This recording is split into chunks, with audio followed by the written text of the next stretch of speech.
अंजनगाव सुरजी तालुक्यातील गावामध्ये मोठ्या प्रमाणात भूमी अभिलेख कार्यालयातर्फे गावठाण जमाबंदी प्रकल्प स्वाभिमान योजना जोरात चालू असल्यामुळे त्यासाठी गावातील ग्रामपंचायत सचिव तसेच तलाठी यांचा सहभाग आहे। याद्वारे गावठाण तसेच अतिक्रमण जागेची मोजणी ड्रोन कॅमेरेद्वारे चालू आहे। त्यासाठी सर्वे ऑफ इंडिया, ग्राम विकास विभाग मंत्रालय, भूमी अभिलेख अशा या सर्वांच्या प्रयत्नातून गावठाण जमाबंदी प्रकल्प स्वाभिमान योजना तालुक्यात चालू आहे। त्यासाठी भूमी उप अधीक्षक अधिकारी RL अलोने तसेच त्यांचे कर्मचारी प्रयत्न करीत आहेत। तसेच ग्रामीण भागातून नागरिकांचा त्यांना प्रतिसाद मिळत आहे।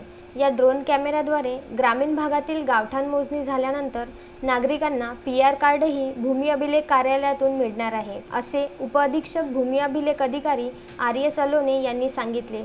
त्यामुळे शासनाला महसूल जास्त मिळण्याचे संकेत आहे। हे आता स्वामित्व योजनेखाली पूर्ण गावठाणची अंजनगाव तालुक्यामधली पूर्ण गावठाणची मोजणी होत आहे आणि त्या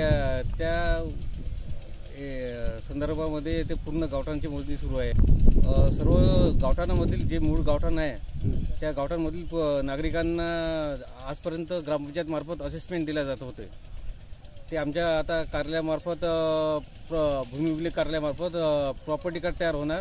त्या प्रॉपर्टी कार्डच्या माध्यमातून त्याचे मालकी हक्काबाबत त्यांना हे एक महसूलचा पुरावा म्हणून एक ग्राह्य धरला जाणार। तो आता म्हणजे पूर्ण मालकी हक्काचं प्रॉपर्टी कार्ड त्यांचे नकाशे म्हणजे जे आजपर्यंत गावठाणमध्ये जे कोणत्याच गावठाणमध्ये नकाशे बनलेले नाही ते आज भूमी अभिलेख मार्फत त्याचे प्रमाणबद्ध नकाशे तयार केले जातील। रवींद्र वानखडे, विदर्भ न्यूज, अंजनगाव सुरजी।